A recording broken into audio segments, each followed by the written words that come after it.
I, 27, female, have had a difficult relationship with my sister Laura, 24, female, ever since we were kids. She was the youngest child in our family, and she was clearly the favorite of my parents. Both my parents were working, so more often than not, I was left at home to take care of Laura while we were growing up. This meant that she stole a large chunk of my playtime. I was an average student at school, but I was a hard worker. Laura, on the other hand, was a brilliant student as she didn't have to put much work into scoring marks. So she would score better marks than me in classes that I had already passed. My mom would often compare our marks and tell her that I scored less than her while I was at that age. There are several such instances where our parents instilled a sense of competitiveness in Laura against me. With time, this competitiveness turned into a far more mean and bitter feeling toward me. My hard work paid off later in my life when I saw success after college in my career. But after school, my sister struggled in college and had a hard time surviving in jobs. This increased her bitterness towards me, and she resorted to bullying and teasing me at family gatherings. She had no boundaries with me and would often steal my belongings. Even after all her mistakes, she was still the golden child in our family, and I was the black sheep. She got everything she wanted, and I got nothing. I met my husband Mark while I was working after college. We hit it off instantly as I felt at home in his presence. I hadn't dated much before meeting Mark, but after spending time with him, I felt like this was the person I wanted to spend the rest of my life with. There was a certain warmth and care that you expect from your family. I never got it from my parents while growing up, but Mark made me feel the love and care of a family. When I got married to Mark, I thought I had finally found happiness. He treated me well and made me feel loved. We had a nice house, a cute dog, and a decent income. I thought we were perfect for each other. But 2 years into marriage, I discovered that there was an evil side to him. Mark was an avid gamer and he had many online gamer friends. A year into our marriage, I noticed that Mark was more involved in gaming than ever. He would stay up late at night to play, and often, by the time I woke up, he would still be gaming. I used to think that he was playing with different players each night, but from overheard conversations, I understood that he was playing with the same person each night, and I felt like it was a woman. One night I heard Mark talking to her about the last time they met, and I was shocked. I had never heard Mark mention anything about meeting his gamer friends in real life. But the conversation was not very audible, as it was in the other room. I asked Mark who he was gaming with, and each day he would come up with lies. But when I checked his profile, I could see that each night he was gaming with the same person. I saw my life crumbling down before me. I had to do something to see if my assumptions were right. So one morning, while Mark was still asleep, I took his phone and went through his text messages. I saw his chat with a woman who had a photo of my husband with her as the profile picture. I saw that the chat had been going on for the past 6 months. She lived in a different state and flew to our place thrice to meet my husband. They had spent nights together. But the most gut-wrenching part was that this poor woman didn't know that he was married. Throughout the chat, he pretended that he was single and living with a roommate. I felt bad for both of us. I took her contact details and saved them on my phone and decided to give her a call in the evening when my husband would be away. Instead of calling her right away, I texted her first and introduced myself. I showed her proof of our marriage and gave her time to emotionally process the information. After a while, we called each other. She was much younger than me and had met my husband while gaming. He told her that he was single and they started dating long distance. The most surprising thing was that she had come to meet him thrice during their affair, and she had met his friends. His friends played along with his lie that he was single. My husband introduced her to his friends as his girlfriend. The saddest part was that he had promised to marry her soon, so this woman had built her whole future upon the lies of a married man. But she was very strong and quick to act. She agreed to send me screenshots of their chats and proof of them staying together. She agreed to block him right away. but I told her that it was perfectly okay if she had to shout at him one last time before blocking him. But she just wanted him out of her life as quickly as possible. The most difficult part of this was confronting my husband without getting too emotional. I couldn't do it in person, so I moved out of our home that same evening and left him a text with screenshots from his AP. He tried to contact me multiple times, but I resisted. I filed for divorce immediately, but I didn't tell anyone the real reason for the divorce. I was too insecure to tell people that my husband had gone in search of another partner. It made me feel like people would judge that I was not enough. So I kept that to myself and told people that we had grown out of love over time. I had met my sister a couple of times while the divorce proceedings were happening, and she had always sided with my ex-husband. She didn't even know what the issue was between us, but she kept telling me how I was pushing away one of the best men in the world.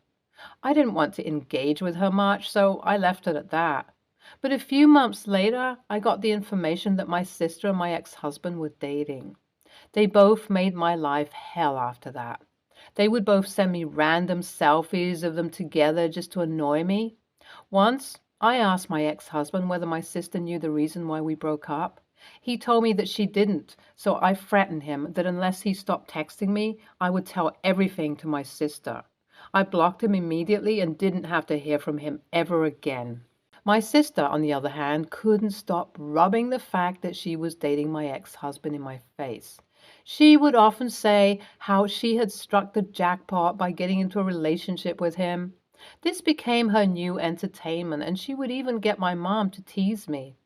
I would stay silent and suffer through all of it, but on the other side, I was building a friend group of my own.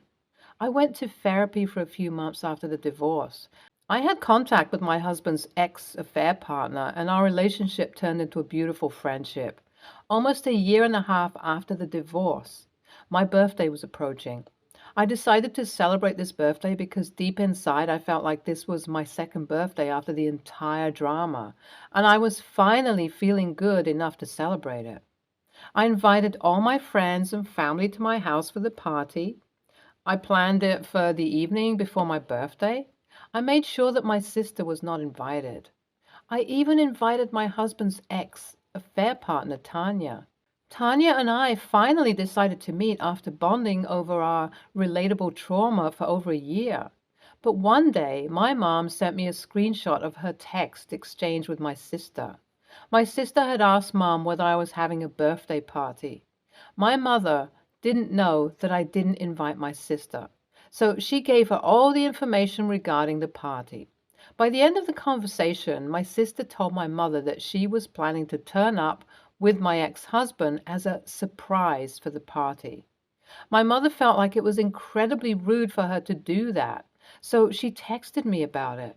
I was devastated at first, but I decided to play my own game. I contacted Tanya and told her about my sister's plans and how I wanted to get back at her. My plan was simple. I chose my cheating husband as the theme for my birthday. I asked Tanya to send more screenshots of their text exchange. I took screenshots of all the texts that my husband sent me, begging me not to reveal his cheating to my friends and family. I took printouts of the chats and framed them like they were works of art and hung them all around the main room. There was a huge banner in the middle of the room that said, "Happy cheating, Mark." Tanya was present as well, so my plan was perfect. I knew that my sister was proud of having a loyal boyfriend, and this was going to be a blow to her face. On the evening of the party, most of the guests were surprised by the theme of the party, so I had to explain to them about it. We waited there for my sister and my ex-husband to arrive. My parents requested me multiple times to take it down, but I was stern. Tanya and I held hands together to welcome them when they arrived. When they came in, I could see the look of surprise on my sister's face, which soon turned into horror. She went through the screenshots, trying to hold back tears, and looked at me in disbelief. She then ran back towards her car, avoiding Mark. Mark was dumbstruck seeing Tanya and me together, and he felt ashamed at being out in front of a group of people.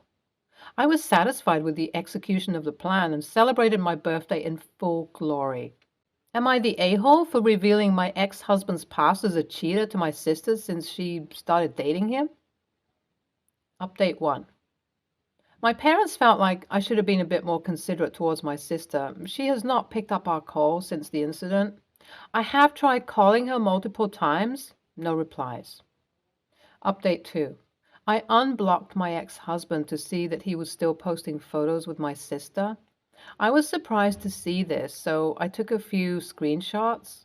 My sister has come online, but she's still ignoring my texts. I feel relieved to see that she's alive. Update 3.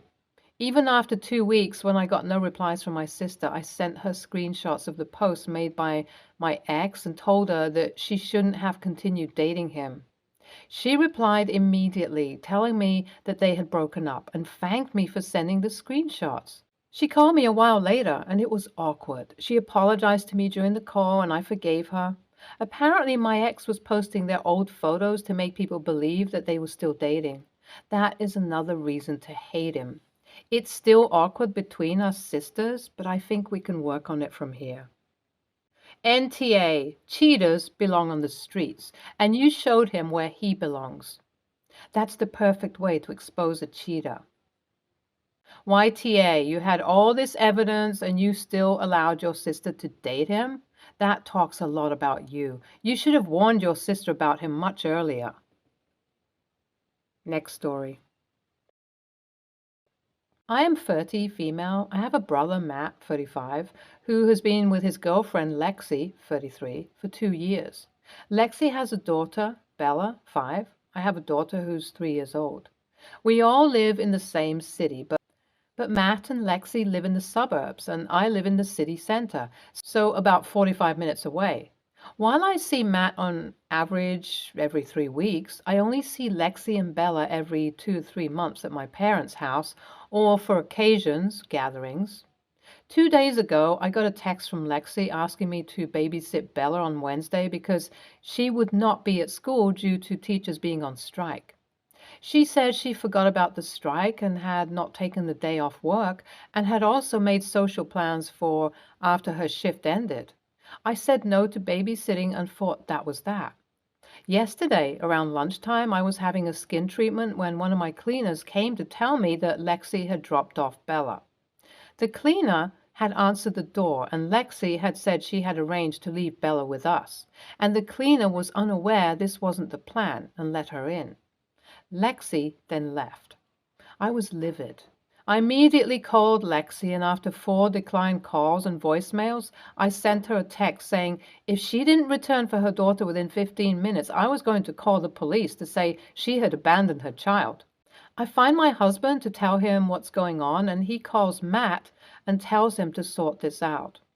A few minutes after speaking to Matt, Lexi reappears. She marched straight into the den where Bella is watching TV, saying how evil we were for telling Matt and threatening to call the police. I tried to get her to come and speak in the study so Bella couldn't hear, but she just kept going on. I reminded her that she intentionally abandoned her child, but she kept going on about how she was desperate and needed to go to this social arrangement and how she never had time to do anything. I reiterated that be that as it may, she can't just leave Bella with us when we didn't agree to it. Lexi kept bringing up excuses until my husband lost it and told her in no uncertain terms to leave. By this point, Bella was in hysterics and Lexi seemed totally frazzled.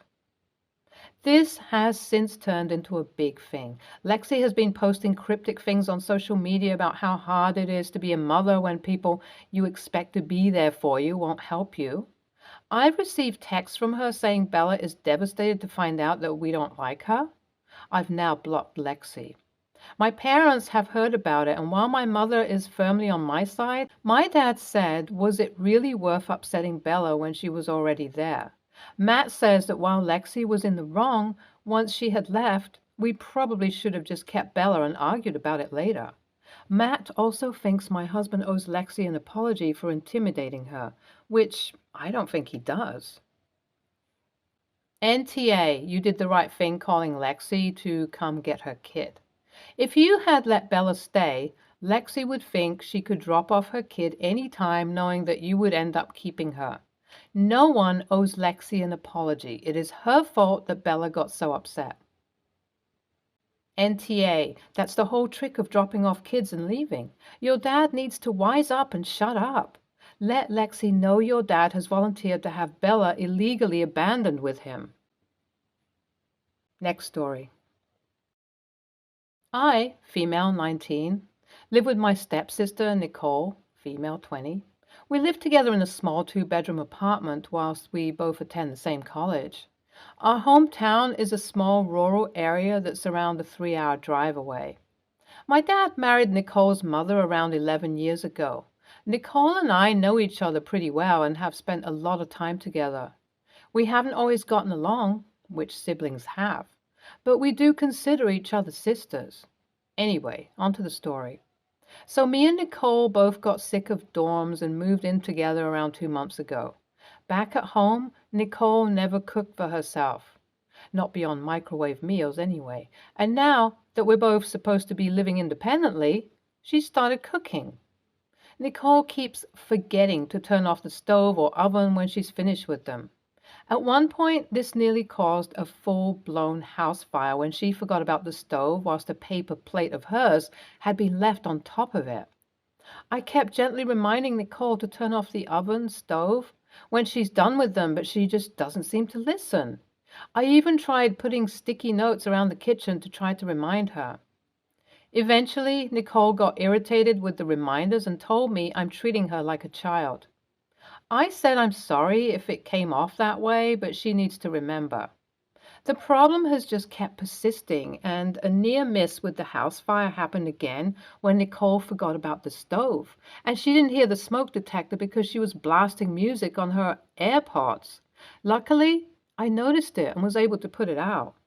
I tried to have a talk with Nicole and told her this needs to stop. Nicole just got mad before I could even suggest anything and told me to get off her case. She said I'm overreacting and that she can handle it. She refused to listen to anything I had to say and kept talking over me. This has started to make me really anxious, especially when Nicole is home whilst I'm out. I bought some plastic child locks for the knobs that control the stove and oven, and I placed them on there. I know Nicole can't open child-proof stuff. This way, she can't use the stove or oven when I'm out of the house. When I'm home, I can make sure nothing happens. Me and Nicole have similar class schedules, so this shouldn't inconvenience her too much. Nicole went apeshit when she noticed them and started screaming at me and told me I'm a control freak and bullying her. I yelled back at her and told her I wouldn't be doing it if she could act like a responsible adult. Nicole called me a bitch and said I have no business controlling when she gets to cook. She's now gone to a friend's place and has blocked my phone number. My dad and stepmother got concerned after getting texts from Nicole, and they kept messaging me about it, telling me I need to get Nicole to come back. Am I the a-hole? NTA, you are treating her like a child because she's acting as irresponsible as one. This isn't a little issue like leaving lights on or forgetting some house rule like keeping the bathroom door closed. This is a literal safety issue. You can burn down a house. She's too irresponsible to be using a stove. If she wants to be treated like a normal adult who's free to cook whenever she wants, then she needs to get her shit together and do it without nearly killing everyone in the house and burning it down. NTA, Nicole is an idiot and has proved herself unable to be trusted to use a stove on her own. What does she expect you to do?